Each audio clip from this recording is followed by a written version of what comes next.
गंभीर आरोप केलेले आहेत। यावर अधिक बोलण्यासाठी आपल्यासोबत अतुल लोंढे देखील जोडले गेलेले आहेत। अतुलजी, आपलं स्वागत आहे न्यूज 18 लोकमतमध्ये। राहुल गांधींनी पुन्हा एकदा पत्रकार परिषद घेतली, निवडणूक आयोगावर गंभीर आरोप केलेत, भाजपवर गंभीर आरोप केलेत, आपली प्रतिक्रिया? असं की त्यांनी आता तर समोर लोकच उभे केलेत सरळ सरळ, आणि ज्या पद्धतीने सॉफ्टवेअरनी नावं उडवले त्याचे पुरावे दाखवलेले आहे। सकाळी 4:50 37 सेकंदामध्ये कसे काय नाव डिलीट होऊ शकतात। तरुणांना आवाहन पण केलं की तुम्ही करून पहा, आणि कशा पद्धतीने बाहेरून हे सगळं केलेलं आहे। आणि सीआयडीने 18 स्मरणपत्र दिल्यानंतर सुद्धा एकाही स्मरणपत्राचं उत्तर इलेक्शन कमिशनने देऊ नये, याच्यापेक्षा मोठा पुरावा अजून काय राहू शकतो की हे हँड इन ग्लो आहे।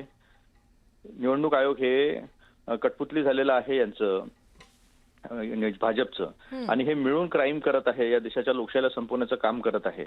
म्हणून तर यांना एवढी मोठी बेरोजगारी आहे, महागाई आहे, लोक गरीब झालेले आहे, 80 करोडपेक्षा जास्त लोकांना अन्नधान्य द्यावं लागतं। अतुलजी, माफ करा, थोडंसं थांबवते। आपल्यासोबत भाजपचे सुधीर मुनगंटीवार देखील जोडले गेलेले आहेत। सुधीरजी, आपण ऐकलंच असेल, पुन्हा एकदा मत चोरीच्या मुद्द्यावरून राहुल गांधींनी गंभीर आरोप केलेले आहेत भाजपवर, निवडणूक आयोगावर, आणि निवडणूक आयोग कठपुतली झाले भाजपचं, असं अतुल लोंढे म्हणतायत। आपली प्रतिक्रिया? नाही, ठीक आहे, अतुल लोंढेजी आमचे मित्र आहे, त्यांना काय म्हणायचं, त्यांच्या पक्षाची भावना काय आहे ते मांडत असतील। पण याच्यामध्ये एक गोष्ट लक्षात घेतली पाहिजे की जर आरोपामध्ये काही तथ्य आहे असं आपल्याला वाटतं किंवा आपल्याकडे काही या संदर्भातले पुरावे असेल तर आपल्या संविधानामध्ये एक न्याय्य व्यवस्था म्हणून आपल्याकडे न्यायालय आहे। आपण सर्वोच्च न्यायालय, उच्च न्यायालय इथेही संपूर्ण पुराव्यासहित दाद मागू शकता।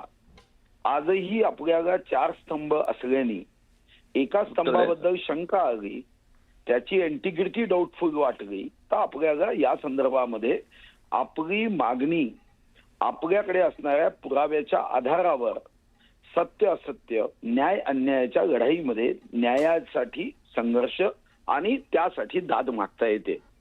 आता मतदार यादी तयार करणे, त्या संदर्भामध्ये मतदार यादीमधून नाव डिलीट करणे आणि मतदार यादीमधून नाव डिलीट करताना या संदर्भामध्ये ही पूर्ण जबाबदारी ही निवडणूक आयोगाची असते, आणि निवडणूक आयोगाने यामधली पारदर्शकता वाढावी या दृष्टीने सर्वात उत्तम निर्णय सर्व राजकीय पक्षाला विश्वासात घेऊन केला आहे की तुम्ही फक्त राजकारण करू नका, तुम्ही आरोप प्रत्यारोप करू नका, तर लोकशाहीला सुदृढ आणि सशक्त करण्यासाठी तुमच्या कार्यकर्त्यांना सुद्धा प्रत्येक बूथवर बूथ लेवल एजंट म्हणून आम्ही नियुक्त करायची परवानगी देतोय। तुम्ही या सरकारी कामामध्ये तुमचं देशावर प्रेम आहे, लोकशाहीवर विश्वास आणि श्रद्धा आहे, तर तुम्ही सुद्धा तुमचा BLA नियुक्त करू शकता। ज्या बूथ लेवल एजंटच्या माध्यमातून तुम्ही त्या मतदार यादीचं वाचन करणं, मतदार यादीमध्ये चुकीची नावं असेल तर डिलीट करणं, 18 वर्षाचं वय एका विशिष्ट तारखेनंतर झालं असेल तर त्याला ऍडिशन करणं, या साऱ्या गोष्टी करताना प्रत्येक राजकीय पक्षाला या संदर्भामध्ये त्या ठिकाणी आपला प्रतिनिधी नियुक्त करण्याचा अधिकार आहे। आता आपण ज्याला म्हणतो झोपी गेलेला जागा झाला, मला पण पूर्ण वेळ द्यायचा। मला वाटतं की BLA ची नियुक्ती न करता निवडणूक संपूर्ण संपल्यानंतर 1 वर्षांनी जर अशा पद्धतीने आपण आक्षेप घेतोय तर या आक्षेपाला फक्त शुद्ध राजकारण म्हटलं जाईल। हा, या संदर्भात कोर्टामध्ये आपण गेलात, कोर्टामध्ये या बाबतीतली बाजू मांडली, तथ्य दिलेत, तर मला वाटतं आमच्याही पक्षाचा किंवा व्यक्तिगत माझाही याला आक्षेप नाही। कुठं चूक असेल, ती चूक करणारा सामान्य व्यक्ती असेल की अतिशय मोठा व्यक्ती असेल। सुधीरजी, अतुलजींना काहीतरी बोलायचंय। अतुलजी? सुधीरजी, मी तुम्हाला सांगू इच्छितो की मी कंट्रोल रूमचा चेअरमन पण आहे, आणि प्रत्येक BLAशी माझा कॉन्टॅक्ट आहे। मी तुम्हाला लिस्ट पाठवून देतो, किंवा तुम्हाला निवडणूक आयोग तुमच्या हाताखालीच काम करत आहे, तुम्ही त्यांच्याकडनं आमच्या BLAची यादी मागून घ्यावी, नाहीतर मी तुम्हाला पुरवायला तयार आहे। ओपन प्लॅटफॉर्मवर पुरवायला तयार आहे। त्यांचे मोबाईल नंबर सुद्धा आहे, आपण न्यूज 18च्या लोकमतच्या प्लॅटफॉर्मवरच उभं दोघे जण, आणि तिथून फोन करू आपापल्या BLAला फोन नंबर देऊन। हे काही बोगस फर्जी नंबर नाही आहे। दुसरी गोष्ट, हे BLA आणि BLOला न विचारता केलेलं आहे। आलनमध्ये जे सापडलं ना सुधीर साहेब, ते सापडलेलं आहे BLOला, कारण तिच्याच नातेवाईकाचं नाव काढून टाकलं होतं. म्हणून इन्व्हेस्टिगेशन केलं आणि मग CID त्याच्यामध्ये आली. CIDचं इन्व्हेस्टिगेशन आहे नंबर 1. नंबर 2, राजुरामध्ये FIR आहे इलेक्शन कमिशनचा 20 ऑक्टोबर 2024चा.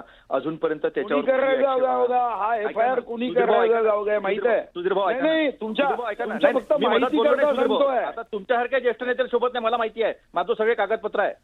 मी कागदपत्रांनी बोलतोय सुधीर भाऊ.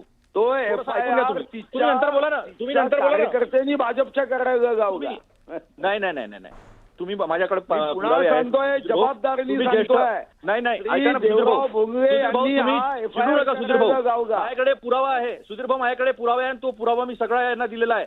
माझ्याकडे ही झालेली फाईल आहे. आहे. ऐका ना सुधीर भाऊ, तुम्ही ऐका, मग तुम्ही बोला नंतर. मदत तुम्ही बोलले माझे की मग असं मित्र वाटतं. आहात. मी जसा अहो, तुमच्यावर तुम्ही विश्वास ज्येष्ठ ठेवेल, नेते आहात, तसा तुमचा तुम्ही पूर्ण सन्मान ठेवून माझ्यावर सांगतो. ठेवा. माझा होऊ द्या आणि मग तुम्ही जे बोलायचं ते बोला. हा, ठीक तर ठीक, तो ठीक. त्याच्यावर आरोप जो आहे, त्याच्यावर पत्र जे आहे ते SDOला पत्र लिहिलं. आमचे तिथले आमदार जे होते सुभाष भाऊ धोटे यांनी ते पत्र दिलं. त्यानंतर इन्व्हेस्टिगेशन झालं, पुरावा झाल्यानंतर पोलीस स्टेशनमध्ये त्याच्यावर हे झाला, FIR झाला. FIRचा नंबर आहे 0629 आणि त्या FIR वरून सातत्यानं IP ऍड्रेस, ईमेल ऍड्रेस कोणत्या याच्यावरून केलं, कोणत्या फोन नंबरवरून रजिस्टर केलं, कोणत्या फोन नंबरवर OTP आहे आणि इतर इसेन्शियल जे आहे ते निवडणूक आयोगाला आणि सायबर टीमला कंटिन्यू मागत आहेत. स्मरणपत्र कंटिन्यू आम्ही देत आहोत. आजपर्यंत याच्यातली कुठली गोष्ट दिली नाही. जे आलनचे आहे तीच परिस्थिती राजुऱ्याची आहे. 6853 मतं जे आहे ते डिलीट करायला लावले. ते त्याच्यामुळे हा क्रेडिट घेऊ नका. आणि आता दुसरी गोष्ट आपण सांगितलं की आपण कोर्टात जाण्याची स्टेज असते. सुधीर भाऊ, आपण फार ज्येष्ठ नेते आहात, आपल्याला माझ्यापेक्षा न्यायिक व्यवस्था जास्त कळते. मेंटेनॅबिलिटीवर केस राहणार का? मग तुम्हाला तेच पाहिजे नाही की कोर्टात जायचं, कोर्ट म्हणे जा तुम्ही इलेक्शन कमिशन नाही. इलेक्शन कमिशनला हे उत्तर तुम्हाला द्यावंच लागेल. ऐकून घ्या ना, माझं पूर्ण होऊ द्या, मग तुम्ही बोला. मार्गदर्शन माझं पूर्ण- करू नाही, शकतो. नाही, ऐकून घ्या ना. मी लॉ ग्रॅज्युएट आहे आणि मला कळते हा, सर. मी लॉ ग्रॅज्युएट आहे.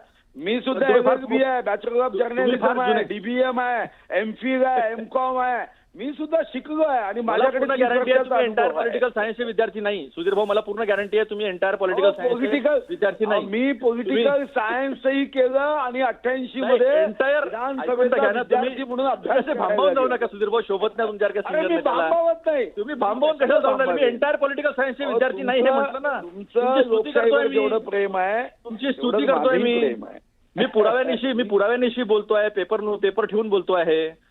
आतापर्यंत कोणी, मी तुम्हाला माहिती आहे सुधीर भाऊ, आपण जरी वेगळ्या पक्षात असलो तरी तुम्हाला मी प्रामाणिकपणे कुठल्याही गोष्टी- माझंही प्रेम आहे, तुम्हाला माझ्याबद्दल आदर आहे, काही विषय नाही. मी रोज प्रेस कॉन्फरन्स घेत नाही. माझ्याकडे पुरावे असल्याशिवाय मी कधीही बोलत नाही. मग टेलिव्हिजन नेटवर्क दाखव किंवा न दाखव, मी आपला पुराव्यानिशी बोलत असतो. तर हे सगळे पुरावे आहे सुधीर भाऊ.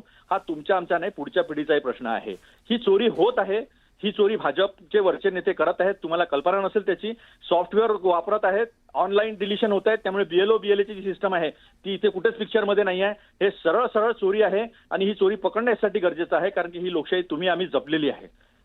हे जाऊ दे, नवीन नेते आलेले जाऊ दे, हे क्रिमिनॅलिटी होत आहे. पण पुढच्या पिढीला आम्ही कोणता देश देतो आहोत, कशी लोकशाही देतो आहोत, हे आवश्यक आहे. कारण की काही फरक पडत नाही ना.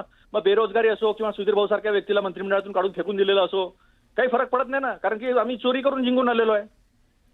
आता तुमच्या नेत्याला बाहेर ठेवण्याचं कारण काय? आम्ही तर तुमच्यामध्ये मुख्यमंत्री पाहत होतो, किंवा विदर्भातल्या एका शेवटल्या टोकाचा व्यक्ती मुख्यमंत्री होईल इतकी सिनियरिटी तुमची. तुम्हाला काढून टाकलं, काही फरक पडत नाही ना. तुम्हाला कधी हरवून कधी जिंकू शकतात. नितीन गडकरींनी आरोप केलेला की 3.5 लाख मतं त्यांच्या मतदारसंघातले वगळले. याच्यानंतर बीजेपीने तर सोबत यायला पाहिजे काँग्रेसच्या ह्या याच्यावर, कारण प्रश्न लोकशाहीचा आहे. अशा पद्धतीनं काही लोक मिळून जर करत असतील तुमच्याच पक्षातले ज्येष्ठ किंवा अजून जे कोणी XYZ असेल, त्याच्यामध्ये बीजेपी का सोबत उभी राहत नाही? सुधीरजींना काय आरोप बोलायचं? तर गडकरींनी पण केलाय. नाही, मला राजुरा विधानसभेबद्दल माहिती आहे. मला देशाबद्दलचा माझा अभ्यास नाही आहे. राजुरा विधानसभेबद्दल मी तुम्हाला विश्वासाने सांगू शकतो की असं कोणी करण्याचा प्रयत्न होऊ नये याच्यासाठी मुद्दाम जागरूक होते आमचे कार्यकर्ते. आता सन्माननीय त्या ठिकाणचे जे आमदार आहे देवराव भोंगळे, मला आठवतं की त्यांनी या संदर्भातल्या तक्रारी केल्या, कंप्लेंट केल्या आणि ज्यांनी कोणी चूक केली मी देवरावजीशी बोलून तुम्हाला कॉपी देतो. तुम्हाला सुद्धा तुमच्या पुराव्यामध्ये मदत होईल. मी तुम्हाला कॉपीज दिलेले आहे. त्या दिवशी प्रेस कॉन्फरन्स घेतली तेव्हा सगळ्या कॉपीज तुमच्याकडे अवेलेबल आहे. कोणी तक्रार केली, FIR कुठे झाला नाही, प्रेसकडे आहे. देवरावजींनी अजूनही 19,000 मतं आहेत सुधीर भाऊ. 19,000 मतं अजूनही वाढवलेले आहेत आणि ते आता लवकरच बाहेर काढणार मी. ठीक आहे. अतुलजी नक्की, आणि नक्की. सुधीरजी, तुम्हा दोघांचेही मुद्दे लक्षात आले. धन्यवाद न्यूज 18 लोकमतशी संवाद साधण्यासाठी, सविस्तर प्रतिक्रियेसाठी.